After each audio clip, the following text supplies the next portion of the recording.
Pode a humanidade ter se convertido numa força geológica capaz de inaugurar uma nova época da história da Terra? Olá, sejam bem-vindos ao canal Ecologia e Política Marxista. Eu sou Jefferson Schumann e o tema de hoje é o Antropoceno. Vamos explicar como essa categoria surgiu e quais são os seus limites. Então, gente, vamos começar.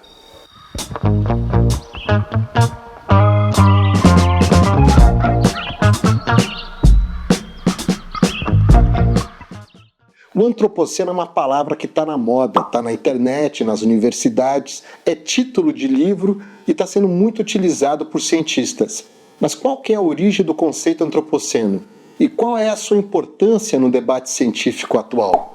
A primeira vez que se falou em antropoceno foi num artigo publicado pelo químico atmosférico Paul Crutzen e pelo biólogo marinho Eugene Stomer. Isso foi no ano 2000. O antropoceno é uma definição de uma nova época geológica, um momento da história da Terra que é definido pelo impacto da atividade humana nos sistemas naturais. O termo antropoceno vem do grego, antropos quer dizer humanos, e keinos significa novo, antropokeino. O antropoceno revela a importância do impacto das atividades humanas no ambiente global, principalmente na questão climática.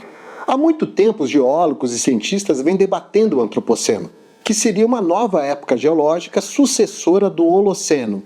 Calma, vamos explicar. O Holoceno é considerado a época geológica atual, que iniciou há 11.700 anos com o fim da última era do gelo. A estabilidade climática do Holoceno, com a demarcação bem definida das estações, permitiu à humanidade criar agricultura, obter excedentes de alimentos e construir as primeiras cidades. Foi no Holoceno que a humanidade prosperou, gente. Mudar essa classificação e inserir uma nova época geológica não é tão simples assim. Seria como colocar um novo elemento químico na tabela periódica. Nenhum químico pode acrescentar um elemento sem um processo longo e complexo que passa por um grande debate entre todos os químicos do mundo. Com a geologia acontece algo semelhante. Para se tornar uma nova época geológica, a proposta de antropoceno teria que ser aprovada por diversos comitês, até seguir para um Congresso Mundial de Geologia, onde a palavra final seria dada. Mas como se define uma nova época geológica? Olha, as unidades de tempo geológico são definidas a partir da evidência contida nos estratos geológicos da Terra, que são testemunhas do que ocorreu há milhares de anos. Os estratos geológicos são como camadas de um bolo, que sobrepostas estabelecem uma ordem cronológica do que ocorreu no passado.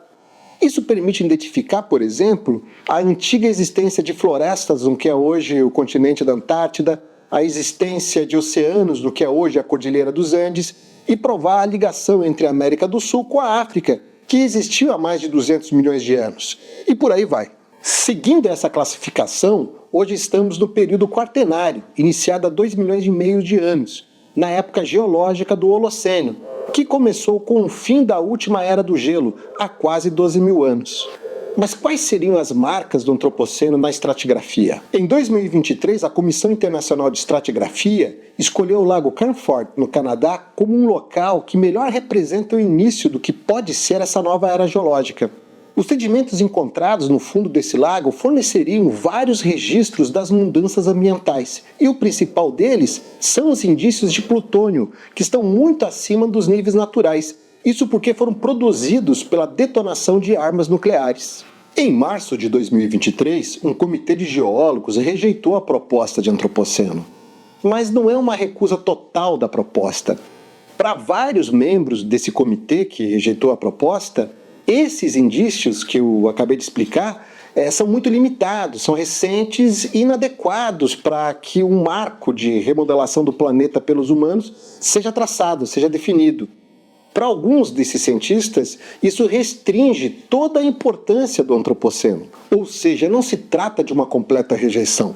Tem mais a ver com a procura de maiores e sólidas evidências pelos guardiões do tempo geológico da Terra. Ninguém disse que os humanos não seriam capazes de criar uma nova época geológica. Por isso a proposta de antropoceno segue válida e vai continuar na pauta de muitas pesquisas científicas que vão procurar substanciá-la. Mas a rejeição ao antropoceno também mostra os limites dos geólogos e de suas ciências e seus procedimentos. Eles não conseguiram responder à complexidade do problema.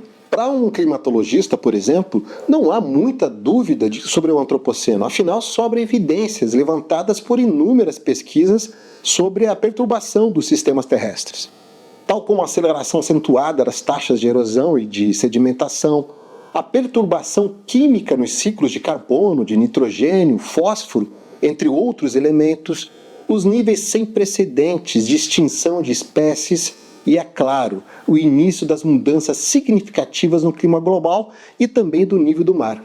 Não há dúvida que o antropoceno é um grande evento geológico, mas ainda muito recente, da escala de algumas centenas de anos, e não dos milhares de anos como trabalha a geologia. Olha, apesar de tudo, o antropoceno tem ganhado força, mas há limites na sua definição. Se por um lado o conceito ilumina o fato do impacto das ações humanas passarem a ser uma força geológica, por outro lado, obscurece de quem é a responsabilidade por isso. Abstrai as relações de poder. Não leva em consideração como a sociedade organiza a produção. Não leva em consideração a desigualdade social. Afinal, quem que é o antropos do antropoceno? É toda a humanidade? O Homo sapiens seria intrinsecamente uma força destrutiva da natureza? Mas como é que ficam as populações indígenas e camponesas que preservam a biodiversidade para continuar existindo? E os trabalhadores pobres que são apartados das decisões econômicas e políticas da sociedade? Esse que é o problema do antropoceno. O conceito repousa na ideia de uma humanidade abstrata. É como se os humanos não estivessem divididos em classes sociais. Como se não houvesse preconceito de raça. Como se não houvesse ricos e pobres, nações opressoras e povos oprimidos. Sabemos que nem todas as sociedades provocam grandes mudanças significativas ou negativas nos ciclos naturais. Nem sempre as ações humanas são necessariamente predatórias. Muitas vezes até incrementa a biodiversidade, como acontece com as populações ameríndias. Portanto, é falso o argumento de que somos todos igualmente responsáveis pelo que está acontecendo. É preciso questionar: quem são os verdadeiros sujeitos que destroem a natureza? Ora, numa sociedade dividida em classe, é a classe dominante dos capitalistas, os grandes proprietários de terras, os acionistas das corporações e o próprio Estado capitalistas. Esses são os principais responsáveis pela catástrofe climática e pelas ações predatórias. Por isso, eu penso que nas sombras do conceito de antropoceno se oculta o ressurgimento de um tipo de neomatusianismo, que é aquela velha história: tem muita gente para pouco planeta. Esse neomatusianismo, que acompanha o conceito de antropoceno, abstrai todo o processo histórico sobre como o capitalismo global alterou profundamente os ciclos naturais.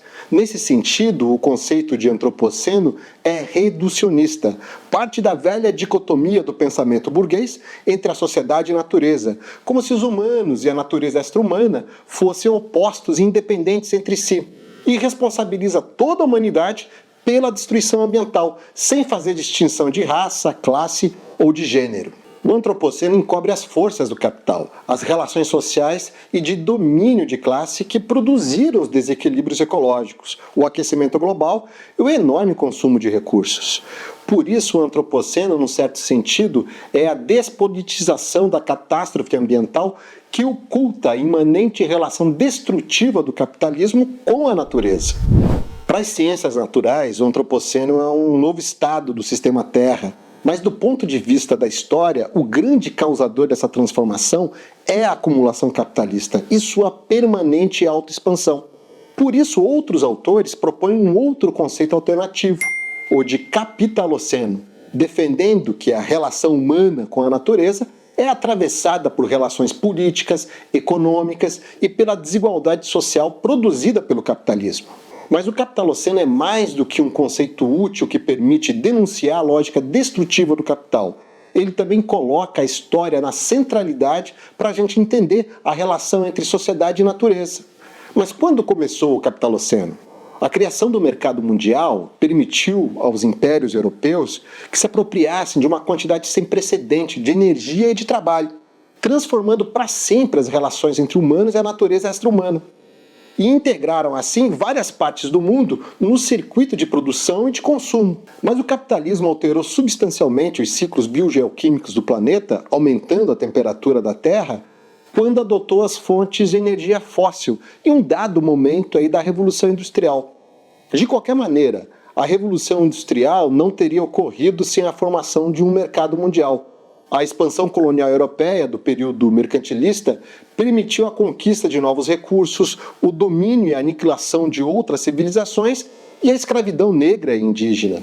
Tudo isso foi realizado com muita violência, com saque, com roubo e genocídio. Esse processo é chamado pelo Marx de acumulação primitiva do capital.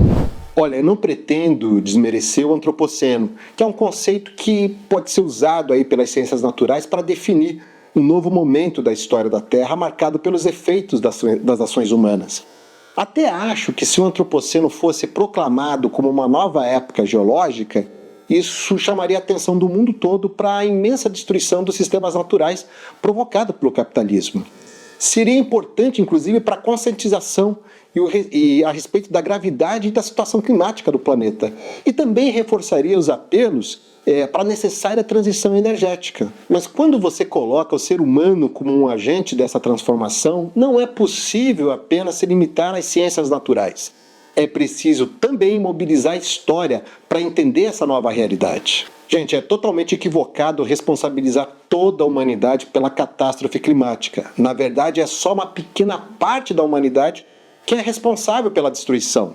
No início do século XXI, os 45% mais pobres da humanidade geraram apenas 7% das emissões de dióxido de carbono, enquanto os 7% mais ricos produziram 50% dessas emissões. Um único cidadão dos Estados Unidos emite 7 vezes mais dióxido de carbono do que um cidadão da América do Sul e quase 9 vezes mais do que um cidadão da Índia, que é o país mais populoso do mundo. Em 2023, a Oxfam divulgou um relatório que mostra que em 2019 o 1% mais rico foi responsável pela mesma emissão de carbono do que os 66% mais pobres do mundo, ou seja, de 5 bilhões de pessoas. Ora, dizer que a responsabilidade é de todos é tapar o sol com a peneira.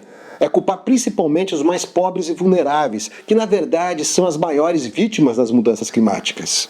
Bom, uma coisa é certa, história e natureza, como o velho Marx já enfatizava, não estão separados, e o fim do Holoceno anuncia a catástrofe produzida pelo capitalismo.